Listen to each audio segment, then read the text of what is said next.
안녕하세요. EBS 연계 모든 작품 총정리에서 현대소설을 담당하고 있는 한윤성 선생이라고 합니다.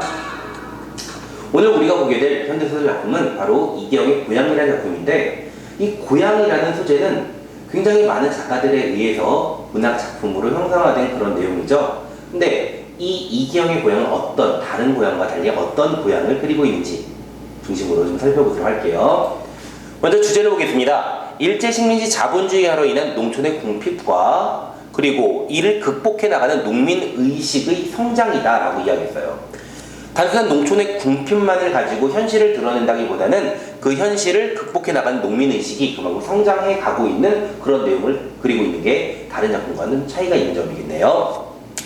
보겠습니다. 충청도 원터 마을을 배경으로 일제식민지 자본의 착취와 또 그로 인한 농촌의 궁핍상을 어떻게 사실주의적인 기법으로 그려내고 있고요. 굉장히 시대 현실을 직접적으로 잘 반영되어 있다라고 평가할 수가 있어요. 식민지 자본주의 침식하는 농촌의 현실 속에서도 중요한 건 매몰되지 않고 주인공 어떤 김희준이라는 인물을 중심으로 중요한 인물이겠죠. 농민들의 각성과 노동자들의 투쟁을 보여주고 있습니다. 농민들의 각성과 투쟁을 보여주고 있다는데 아마 이 작품의 의미를 둘 수가 있습니다. 그러면 줄거리를 한번 살펴보도록 할게요. 동경 유학생이던 김희준, 아무래도 유학생이니까 얘는 뭐야? 지식인 이렇게 볼 수도 있을 거예요. 이 김희준이란 인물은 농민의식의 성장과 연대감 형성에 기여하는 어떤 진보적인 지식인이다. 내가 배운 거를 그냥 어떤 자신의 부귀영화를 위해서가 아니라 제대로 된 현실을 위해서 실제로 그 지식을 사용할 줄 아는 그런 긍정적인 인물이라고 볼 수 있겠죠. 고향으로 돌아 청년활동을 중심으로 마을 사람을 이끌며 마름인 안승학과 대결합니다. 그럼 이 안승학이라는 사람은 마름이죠. 지주는 아니고 마름이라고 하고요. 이 마름인 안승학과 대결하고 있습니다. 두 인물이 서로 대립 또는 갈등을 하고 있다라고 보시면 돼요. 그럼 이 안승학은 어떤 인물이냐? 바로 농민을 착취하고 억압하는 인물이죠. 지주보다 더 나쁜 인간이에요. 안승학은 딸 갑숙을 안갑숙을 시집보내려다가 갑숙이 만나고 있는 뭐 이런 얘기 쭉 나옵니다. 그리고 특히나 이 갑숙은 막 가출하기도 하고요. 희준의 주선으로 공장 직공으로 들어가요. 결국 이런 진보적 지식인에 의해서 영향을 받고 그리고 삶의 어떤 방향이 달라지는 그런 인물이 바로 갑숙이에요. 갑숙은 투쟁하는 농민을 돕고 결국 농민은 승리하게 됩니다. 그래서 이 갑숙이라는 인물은 또 어떤 인물이냐? 긍정적 인물이고요. 의식의 변화를 보이는 그런 인물이다 라고 보시면 돼요. 그래서 이광수의 무정에서 의식의 변화를 보이는 그런 영채라는 그런 인물 이렇게 볼 수가 같이 관련지어서 파악하면 조금 더 좋을 것 같습니다. EBS가 주목한 포인트를 살펴볼게요. 먼저 김희준, 안갑숙 그리고 안승학 세 사람의 인물을 중심으로 파악했는데 아까 설명드린 대로 진보적 지식인이고 유학생 출신이다. 그리고 안승학 대결하는 인물이에요. 안갑숙은 안승학의 딸이지만 아버지의 부당함에 반기를 들고 직공이 되는 그런 인물이다. 그리고 의식의 변모를 보이는 인물이고요. 안승학은 부정적인 인물이 되겠죠.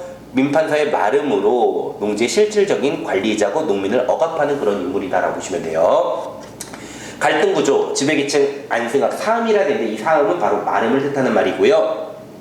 지배계층과 피지배계층의 어떤 기본적인 갈등, 이건 뭐야? 그렇지. 계급의 어떤 대립 계급의 갈등이다라고 보시면 돼요. 그래서 이 작품을 프로문학 또는 프롤레타리아 문학이라고도 얘기를 해요. 신경영파 뭐 이런 얘기도 하는데요. 자, 중요한 건 프롤레타리아의 계급성. 프롤레타리아가 하면 노동자들이에요. 노동자들이 어떤 자본가들의 억압과 착취에 저항해서 싸우고 결국 승리하는 그런 내용을 역시나 이 작품도 가지고 있다라고 보시면 될 것 같습니다. 자, 주요 장면 한번 보도록 할게요. 올 같은 수의기에 이게 김희준의 말이에요. 올해 같은 수의기에 도지를 탕감해 달라는 것인데 도지를 탕감해 달라는 게 요구의 내용이죠. 근데 서울 있는 지주영감은 반대하지도 않는 것을 사안 보시는 어르신네가 마음대로 지주보다 더 욕심꾸러기 짓을 하려고 하니 말이 됩니까? 뭐 이러고 있어요. 도리어 땅 주인은요, 도지를 탕감해 주라고 막 했어요. 그거에 반대하지 않았어요. 근데 도리어 마름인 안승학이 막 그걸 막 반대하고 있는 거죠. 자, 이런 모습 뭐예요? 지주보다 더 악랄하게 소작인을 괴롭히고 있는 그런 부정적 인물인 안승학의 모습이 드러나고 있어요. 문제를 해결하지 않는다면 댁내에서 아무리 이 동네 행세하고 싶어도 딸을 팔아가지고 위자료 5,000원을 받으려 하다가 막 이런 얘기 쭉 하고 있어요. 딸을 들먹이면서 안승학을 갈군다라는 표현을 해도 되는지 모르겠는데 안승학에게 저항하고 대립하는 그런 김희준의 목소리가 드러나고 있습니다. 갑속을 들먹이며 안승학의 자존심 막 건드리고 있고 결국 안승학과 김희준의 어떤 대립적인 모습이 가장 잘 드러나는 부분이라서 제가 살짝 발췌를 했어요. 문제를 통해서 확인해 보도록 하겠습니다. 보기를 참고해서 A랑 B를 이해한 내용으로 가장 적절한 것은 이렇게 얘기했어요. A는 당연히 안승학이고 B는 5사람이라고 했는데 이 5사람은 뭐야? 소작인들 이렇게 생각을 하시면 될 것 같아요. 농민들의 일부한 정책 등의 땅을 빼앗기고 소작농을 전락하게 되는데 수탈은 날로 더 심해져 보기의 내용이 쭉 나오고 있습니다. 결국 어떤 당대의 농촌 현실을 드러내고 있는 부분이에요. 가볼게요. 1번 A와 같은 지주의 횡포로 안승학은 지주가 아니라 뭐였죠? 마름이었죠? 그래서 1번에 해당하지 않겠네. B는 소작농에 단결된 의사를 모아 A랑 협상하러 간 대표들이다 라고 볼 수가 있겠군 이렇게 얘기를 했는데요. 자, 지금 답은 당연히 2번이 되겠네요.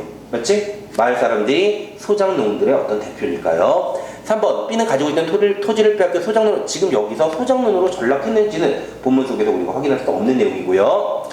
B가 A를 상대로 주장한 내용은 소작권의 취소다? 아니지. 소작권을 취소한다는 얘기는 우리가 더 이상 그렇지. 농사를 하지 못하니까 먹고 살 수가 없잖아요. 이런 거를 취소할 이유는 없습니다.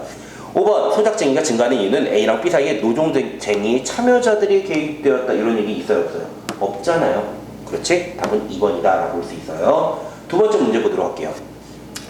윗글의 인물에 대한 이해를 적절치 않은 것은 얘기했어요.